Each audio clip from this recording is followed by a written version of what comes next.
오늘은 엔터업계 최대의 법정 공방, 그리고 2월 12일 단 하루가 한 사람의 인생을 완전히 뒤바꿀 수도 있는 민희진 전 어도어 대표의 풋옵션 소송에 대해 깊이 있게 파헤쳐 보겠습니다. 민희진은 마지막 도박을 던졌습니다. 1월 28일 민희진 측 변호인단이 갑자기 긴급 기자회견을 엽니다.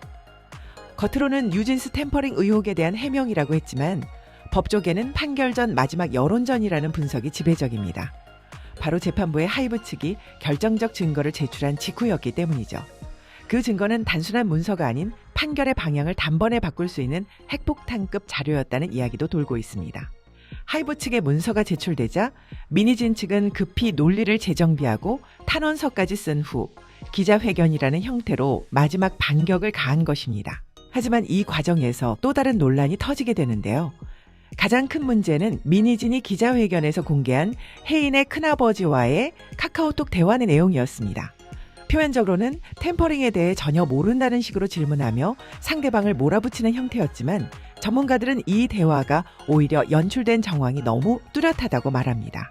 이거 캡처할 거니까 잘 써라. 다시 지우고 써.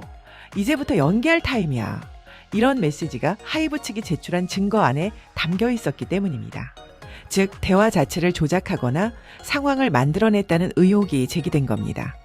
카톡 대화를 연출했다는 의혹이 사실로 받아들여지면 법정에서는 거의 치명타입니다. 증거 조작 정황이 되기 때문이죠. 그렇다면 민희진이 왜 이렇게까지 무리수를 둬야 했을까요? 이 모든 싸움의 본질은 바로 템퍼링입니다.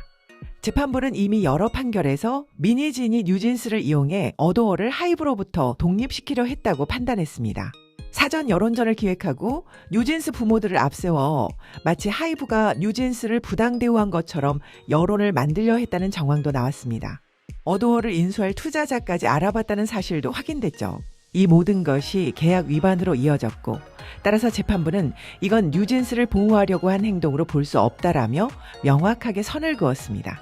즉 템퍼링이 인정되는 순간 풋옵션은 사실상 끝입니다. 풋옵션은 민희진이 보유 지분을 하이브에 비싸게 팔 수 있는 권리를 말하고 콜옵션은 하이브가 민희진의 지분을 지금 가치로 사가는 권리입니다.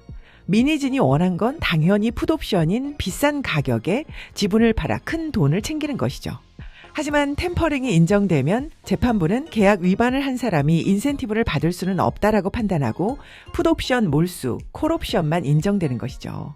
그래서 돈은 현재 어도어의 가치가 급락했기 때문에 콜옵션 행사 시 민희진이 받을 금액은 단 13억 원 정도입니다. 문제는 여기서 끝이 아니죠. 민희진은 어도어 지분을 매입할 때 방시혁 의장에게 37억 원을 빌렸습니다. 그동안 쌓인 이자만 3억 원, 총 40억 원을 갚아야죠. 그런데 콜옵션으로 받는 건 13억 원이니 무려 27억 원이 마이너스입니다. 민희진이 보유한 용산 아파트 빌라를 전부 처분해도 부족할 수 있다는 분석까지 나오고 있습니다. 상황이 정말 심각하다는 뜻이죠. 하지만 진짜 폭탄은 431억 원 손해배상 소송입니다. 만약 템퍼링이 인정되면 같은 재판부는 손해배상에서도 같은 논리를 적용할 가능성이 매우 높습니다. 전액을 배상하라는 판결이 나오지 않는다고 해도 수십억 원 단위 배상은 거의 확실하다는 의견이 많습니다. 이쯤 되면 경제적으로는 파산 직전이라는 말이 과장이 아닙니다. 민희진이 왜 재판이 아닌 기자회견에서 온갖 주장을 쏟아냈을까요? 법조계 전문가들은 법적으로 자신 있는 사람은 기자회견이 아니라 법정에서 증거를 낸다라고 말합니다.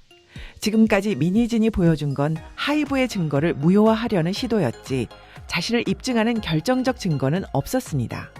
반면 재판부는 일관되게 민희진의 행위를 비판하는 판결문을 써왔고 특히 뉴진스 관련 판결에서는 강경한 내용이 많았습니다. 이런 전례를 볼 때 2월 12일 판결이 민희진에게 유리하게 나올 가능성은 매우 낮습니다. 이번 사건은 단순히 한 사람의 파산 여부를 넘어섭니다. 만약 계약을 위반하고 아티스트를 데리고 나가려 했던 사람이 오히려 비싼 가격에 지분을 팔기까지 한다면 엔터업계 전체에 매우 나쁜 선례가 됩니다. 그래서 업계에서는 재판부가 이를 고려해 풋옵션을 인정하지 않을 가능성을 거의 확신하고 있습니다. 모든 증거와 정황, 재판부의 기존 판단, 전문가의 예측까지 전부 하나로 모아보면 결론은 너무나 뚜렷합니다. 민희진의 마지막 도박은 성공하기 어려워 보입니다. 그리고 2월 12일 그 결과가 공개될 텐데 이 판결은 민희진 개인의 인생뿐 아니라 K-팝 산업 전체에 영향을 미칠 만한 중요한 분수령이 될 것입니다. 과연 미니진 풋옵션 소송의 결말과 그 후 여파는 어떻게 될까요?